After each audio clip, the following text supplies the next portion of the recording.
Mr. Wayne Nugent!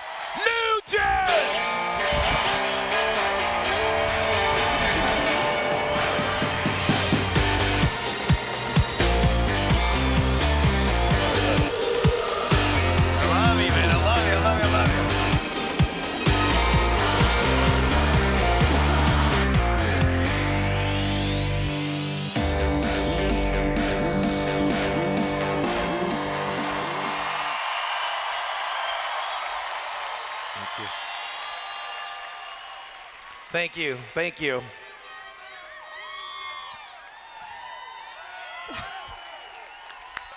All right.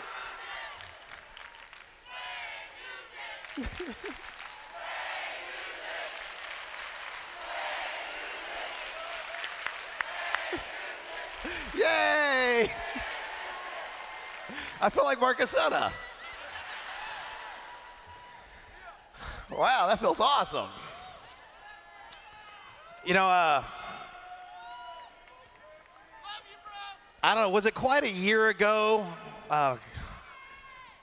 We were in Fort Worth, and we rented out the Fort Worth Convention Center. And Fort Worth is where I went to high school. And for us to do an event in the city where I went to high school was kind of a big deal, you know? I mean, like, wow, I grew up here. I mean, I grew up going to this state, you know, this convention center for other things, other big things as a kid and throughout my life, you know? And then next thing you know, us, WorldVentures, were renting out, you know, this big convention center. And I was like, wow, man, this is us. This is our company. And now, here we are in Houston, Texas. Yeah. And this is where I went, you know, this is where I grew up and went to elementary school. And, you know, my mom and dad, this is where they first met, and they eloped to California. But, you know,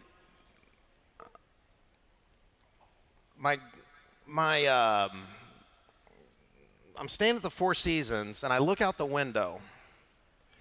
And when I look out the window, right over here to the left, I see this Toyota Center. And over to the right, I see this church with a steeple. And the church downtown here is named Sacred Heart. And my grandfather is 95 years old.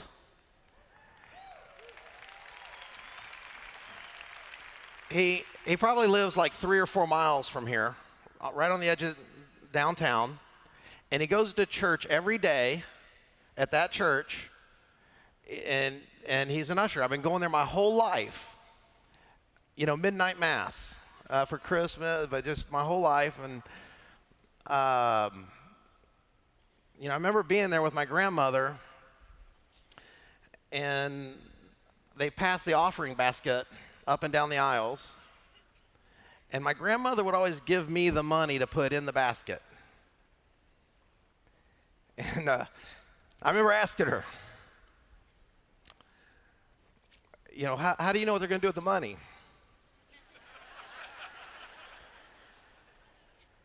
And she says, that's not for you to worry about. You give with a willing heart. And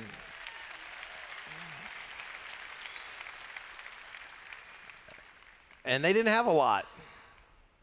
And to be there with my grandparents and be in church like that with them and watch them give when they didn't have a lot to give with 8 kids of their own, that still impresses me. And, I always like giving credit to my grandparents for what they did for me when I grew up. And, my grandfather, as far as, his wisdom. And the Bible says, above all things, pray for wisdom. And then my grandmother, she never let me leave the house without blessing me and praying over me. And,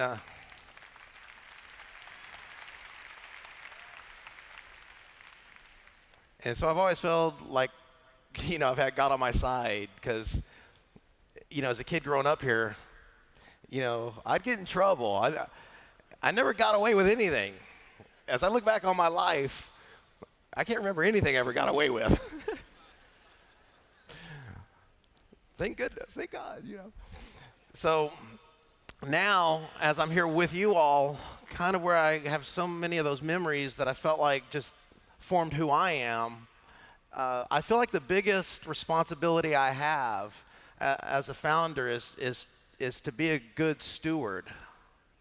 To really protect long-term what it is that we've built together.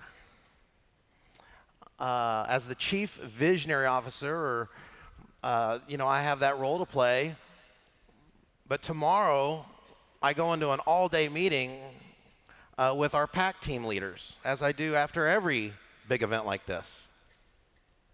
And, we plan the future together. And that's where you're represented. You're represented, through your upline, through the PAC team, and we get in these all-day sessions with them, not just after big events like this, but at other times. And they represent you. I want you all to know that your leadership, they're such wonderful people. I mean, they're such great, phenomenal leaders.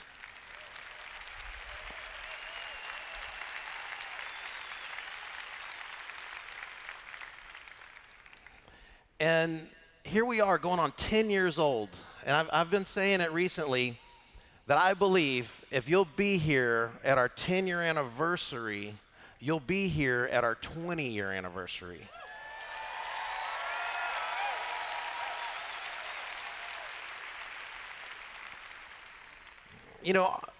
We've become wildly successful with this product called Dream Trips that I had the idea for really going on about 18 years ago. And so we've done really well with that. But when you invest the $40 million in technology and another $40 million into other forms of infrastructure with our company to support you all, you haven't experienced the benefits of that yet. And so as good as we've done up to this point, when you make that kind of investment, you got to let yourself get a little excited, about the future. But I will tell you this, when you do that and you all go to work with this new investment and what that's going to mean, it just creates a whole different kind of problems, a whole different set of problems. We've always grown. Over these 10 years, we've always grown. We've always been on the leading edge. And the whole way, we've had to ask you to continue to believe in us, continue to believe in each other. And we're always going to have to ask you for that because as a company, you always want to be on the edge of, wiping out, kind of like a race car. You want to be pushing the race car to the limit. Otherwise, you're just inefficient. So as a company, we make these investments. You're going to see, wow, this is awesome. It's only going to grow that much faster. And so for us, it's just going to create a whole different kind of problems that we got to deal with. And that is the nature of business, is to solve problems, handle problems. That's what we as an executive team and a corporate team do all the time as we grow and grow and grow. It's always the problem that we're trying to solve. What's the problem you're trying to solve with your product, with your opportunity? What's the day-to-day operations like? What's the stuff that's coming into us that we got to deal with? And so this is where we see ourselves as servant leaders for you. And how do we work with one another? It's important that inside our corporate office that we're happy to work with one another the same way you are happy to work with all your field leaders. And I really feel good about our company right now. I really feel good about our future and the talent that we're attracting.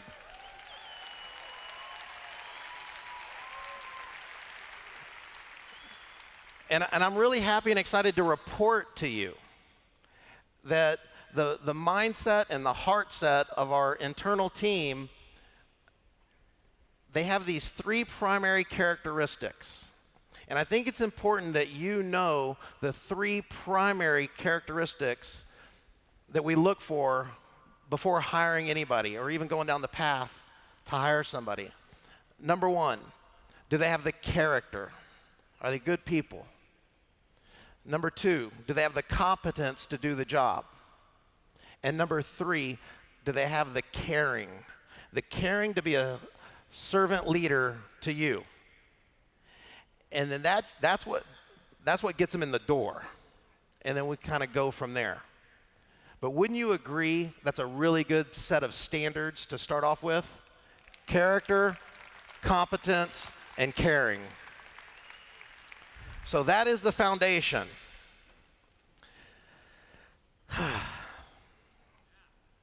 Now, I've been doing this for 20 years. And through those 20 years, as a leader, as a salesperson, as a professional network marketer, I've worked through remember the tech wreck? And remember the last economy we just went through? And so, because everything is so good for us around the world, and is so good in the company, and we're making all these investments, the only concern I have is the greater world economy. Now, am I alone in this, or do you see the news as well?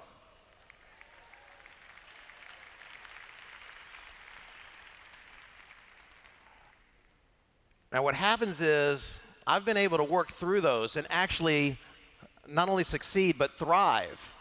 And I want to show you how I did it, because I don't know what the future holds. But what I do know is I love this company. I know the leaders here love this company. When people ask me, where do I see us in 2 years, 3 years, 5 years, 10 years, I can't think less than that. I think at a minimum 20 years, 50 years, 100 years. Everything we're doing right now is to set us up for the next 15 to 20 years. All these investments we're making are to set us up for the next 15 to 20 years. And I don't know what the immediate future holds, but I know at some point in the future, the economy goes up and the economy goes down. And the economy goes back up and the economy goes back down. What I care most about is that you all have a very business-minded, global perspective. Because those of you that are here right now, today, that made the effort to be here, I consider you the foundation. Because you're here.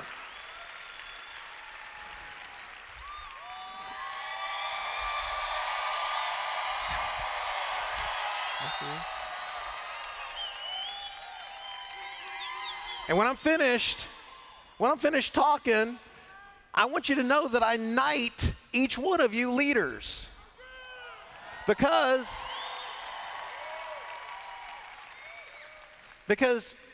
we live in the information age.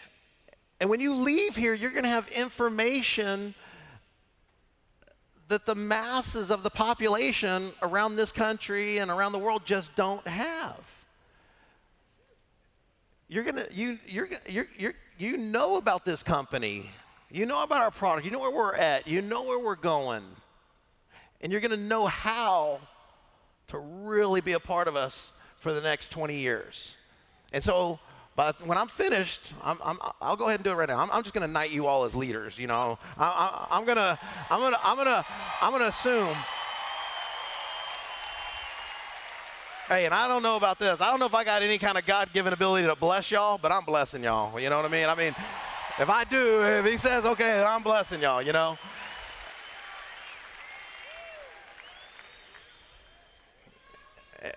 And I'll just take a time out here and ask y'all to do me a favor. You know, continue to pray for me. Continue to pray for this company.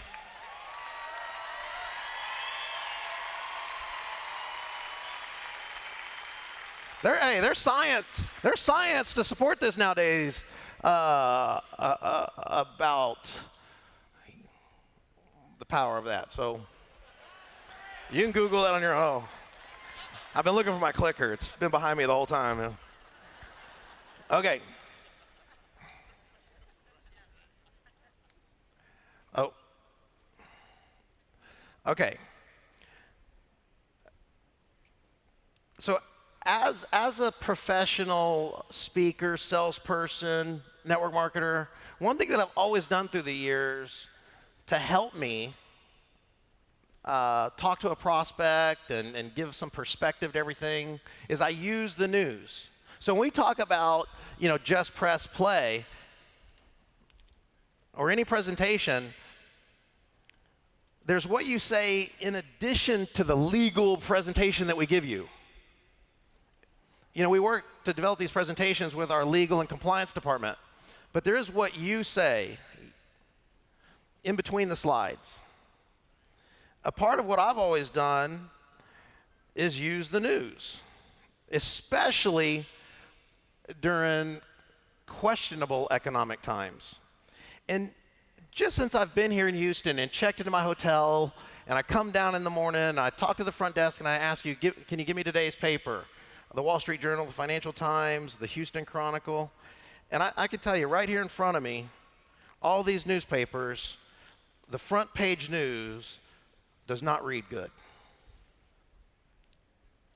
If you read this stuff and you understand it with some perspective, I mean, it can be pretty worrisome, pretty scary.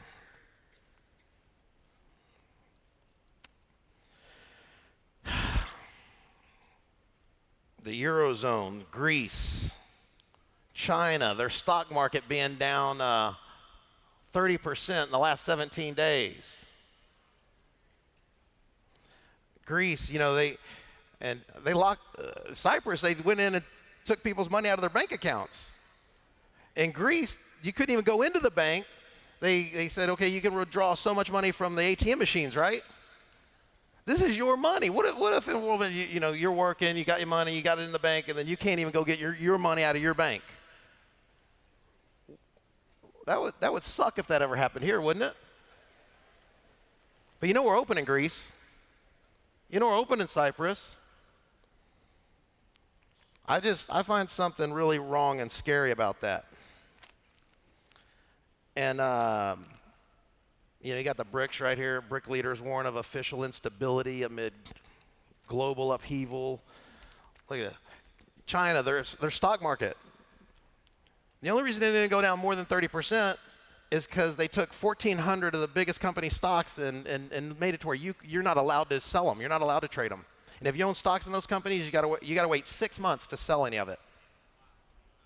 Otherwise, where would that stock market be? You know, I don't want to dive too deep in that, other than to tell you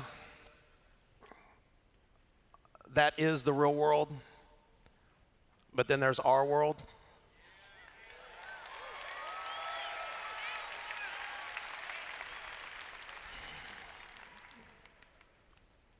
When you go out to sell a recruiter prospect, I remember the last time this happened, before the news went this way, back in 2007, 2008, all that, there were no Amway commercials on TV. There were no Mary Kay commercials.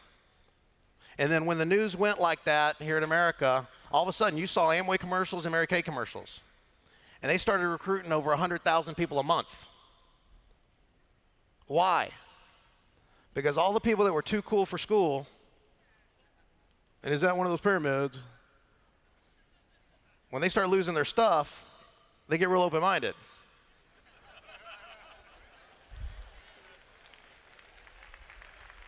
Now, y'all heard cash is king? cash flow is king. Because if you had cash in that bank and they lock it up, is your cash king? No, you can't even get to it. But if you got cash flow, you call us up and redirect it or something.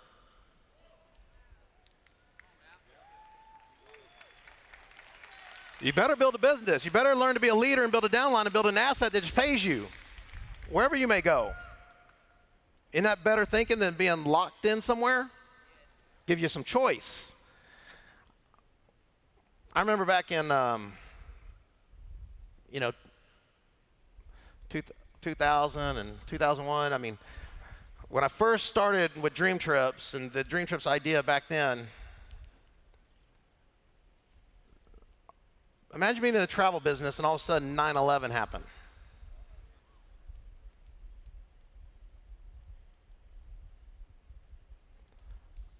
And we dipped for about 2 weeks and then came back. Why? Because the nature of our business versus normal. The other travel companies didn't come back like that.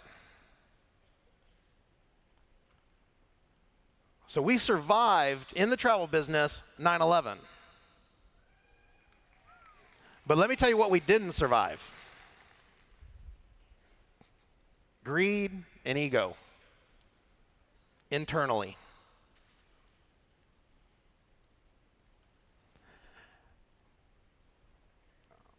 This is a Millionaire BootCamp weekend. And it has this military theme. And I'm here to tell you,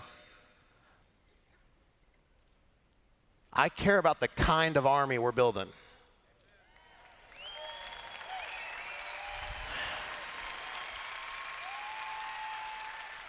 Which means I care about each and every one of you. And I want you to be your best self. And the flip side of that same coin is a rotten apple ruined a bunch.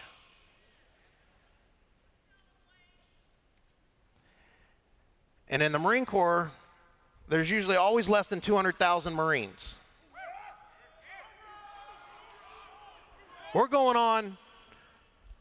Our company's going on signing up 100,000 new members a month. So in 2 months, we're as big as the entire Marine Corps? Think about that.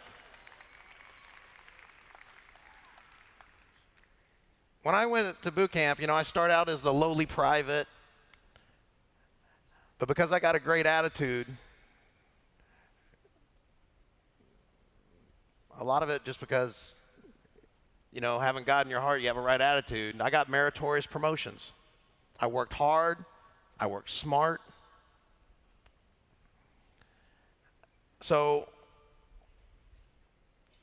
I definitely want you to have the right attitude. I definitely want you to be a part of the solution. If this ever happens, I don't know if this will ever happen. I hope it never does. If it doesn't, we're just going to fly along no problem. If it does, and the world starts serving us lemons, we're going to make lemonade.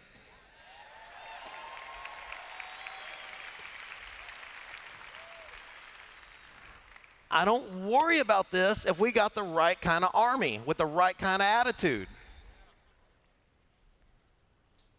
So this is my Marine Corps manual, the guidebook for Marines. This was issued to me 30 years ago when I went into boot camp.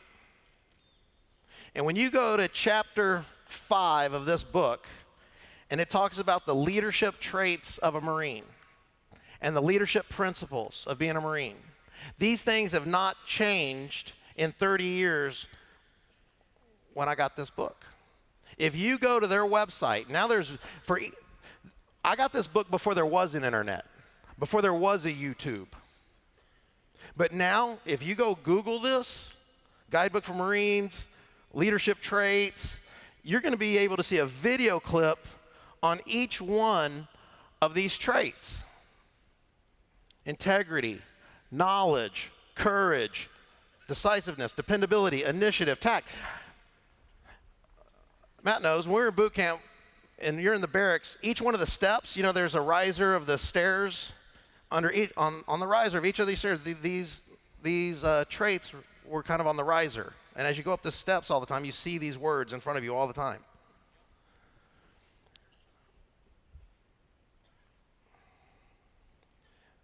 Now, before these Marine Corps leadership traits, right here, number 3 in this book, it says, as for moral, there's 2 kinds of courage. There's physical courage and then there's moral courage. But it says, as for moral courage, know what's right and stand up for it. Marines are not plaster saints by any means, but they serve God, country, and Corps. In that order.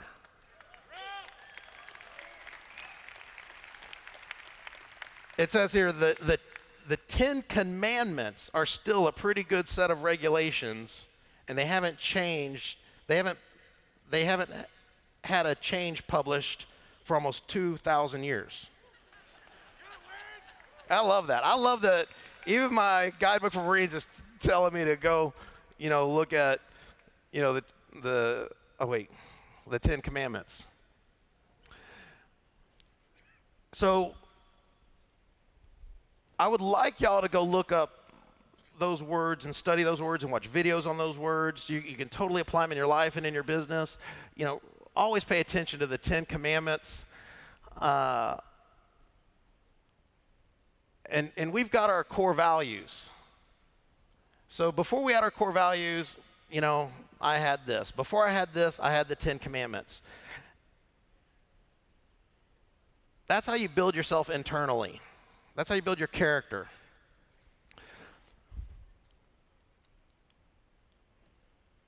When y'all are going to love this. In the Marine Corps, you either go in enlisted or you can join and become an officer. If you go in like right after high school without any college education, you're considered enlisted. If you go to college, you get a 4-year degree and then go in the Marine Corps, then you can be an officer. And the pay is different. And of course, most of the soldiers, are these enlisted folks. And you make little money. I mean, a lot of times you make below the poverty level. I remember I'm living in, open squad bay. Man, I'm living in this one place, man. Woo. Latrines in a whole nother building, and it's like a horse ride. You get in the shower. I had to take a broom with me to the shower because the cockroaches that come out, they just dive bomb you when you're in the shower. When you're in these rooms with all these Marines, man, they're through the night, man, they're farting and before they go, they're smoking. I mean, you just stink, You don't get paid enough, I'm telling you. Then at times, we live out of a holding ground for a month at a time. I mean, believe me, Marine Corps is, way harder than being a rep in WorldVentures. And it doesn't pay anywhere near as good. Oh my gosh.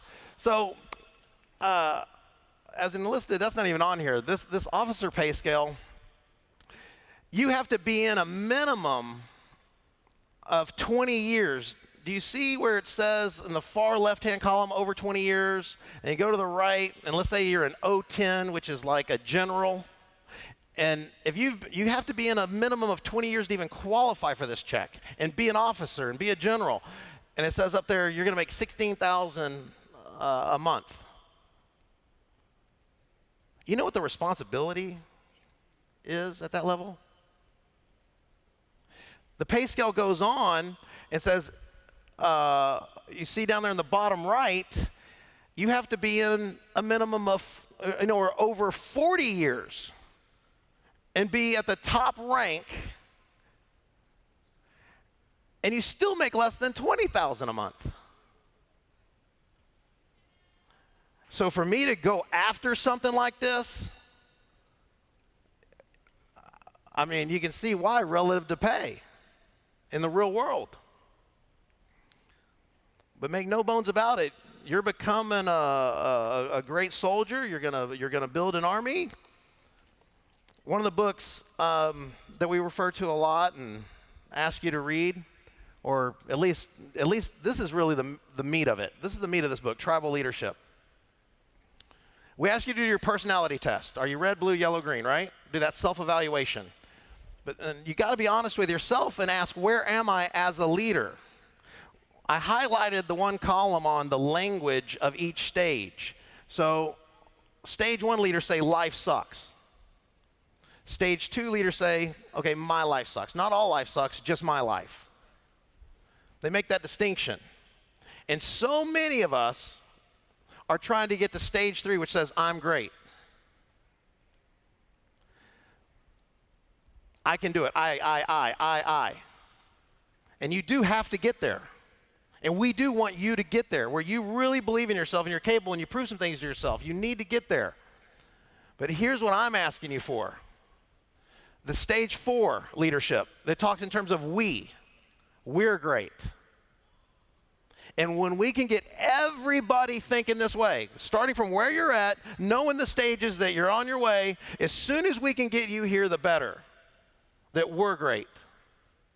And that when you understand I'm great, and we get amongst the pack team, this is what's fun for us. We realize that individually we're great. As a team, we say, the way we are as leaders, we talk about we're great. But when we get together as a pack team and we co-create this company, we're talking about just life's great. And we talk about how can we change the world.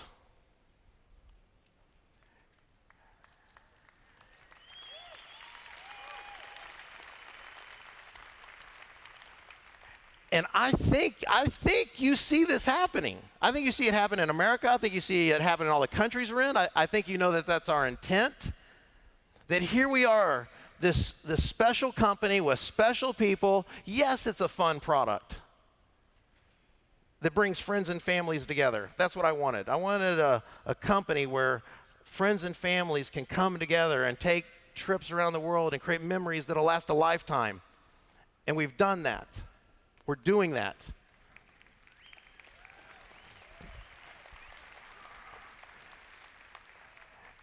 In a crazy, hectic world like this, you know what this stuff does? It breeds your prospects. And you're just asking people, do you want to stay in this world or do you want to come join our world?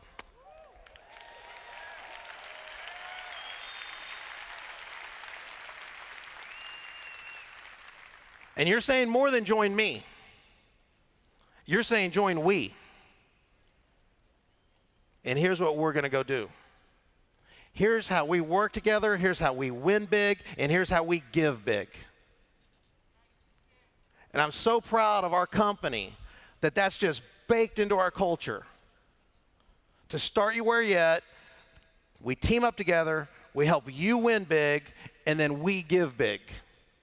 Wow, that's cool.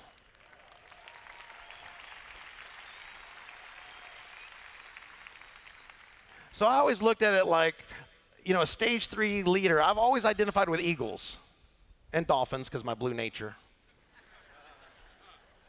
But, that symbol of eagle is just so powerful and strong and independent. And we all wow. But man, the more I think about it, I want to be a goose. We're going to have the sense of a goose. I love the way geese, just work together. They fly in that V formation. There's always one side longer than the other. You know why that is? There's more birds on that side.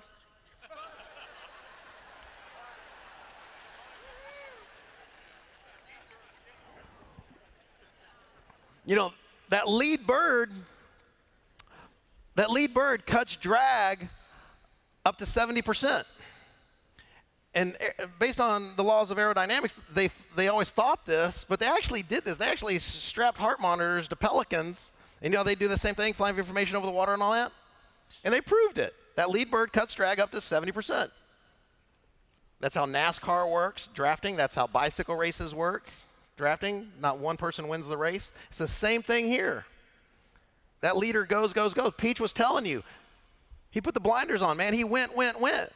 Then he met the love of his life. He's got a baby. He took 5 months off on a honeymoon. Woohoo, fantastic. I love that. I love that the guy's been working hard his whole life He applies that leadership here, builds a team, and now he's able to do that. That'll probably happen with Grizz one day, as hard as he's working. So, but all weekend long, when we do this recognition, you see how these leaders get up here and they think their team. As leaders, we know what it's like to be that lead bird, but we also know what it's like to get tired sometimes and rotate back into the group. And the truth is, every one of these leaders will tell you, them being on stage up here, or actually more than that, actually them coming to these events and just being with you energizes them. I know for me, I know for our executive team, us, we love coming to these events too. We love being with you too. It energizes us.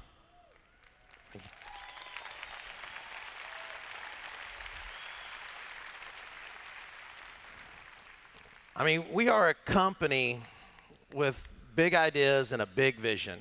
We think big, we think long term. We're building this ecosystem. It's coming together. Dan as the CEO is doing a great job. Eddie carrying a lot of load day to day, and John and Kyle all over the world. And I look across our leadership team, Roberto and his great attitude. I look across and it's just, here we are. We're building this ecosystem. And we're building something that just doesn't exist. There's nothing to compare it to. But I have to ask you to be visionary with us. Have the common vision with us. You have up to this point. But what happens when that vision continues to expand and grow? Are you expanding your vision and growing with us? And what I'm telling you is, as this product evolves into its next stage, I'm going to continue to ask you to be this army that's in lockstep. I want you to be a great individual. I want you to be a great team. I want you to be this wonderful army. But there's times now going forward where a lot of the corporate leadership, a lot of the field leaders, we are going to ask you to engage with us in this new digital frontier. We're going to start doing business with businesses.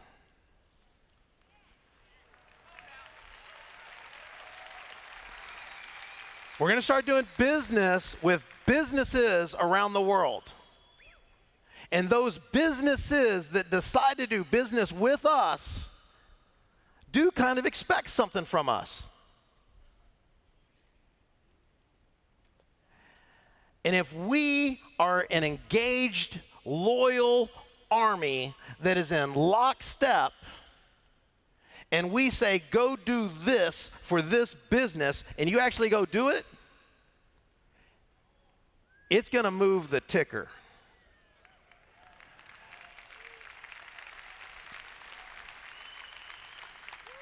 And I'm telling you, WorldVentures, everything we do is aspirational.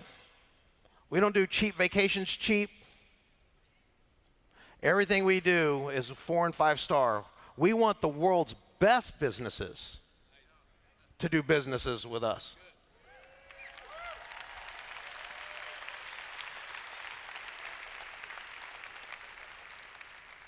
So I'm planting a seed with you right now that as this continues to evolve and this continues to unfold, there's going to come a time where we just continually call on you to really co-create this company further, to crowdsource the product development. And it's a different kind of business model. I'm not trying to compete in the travel industry. I'm trying to change the travel industry.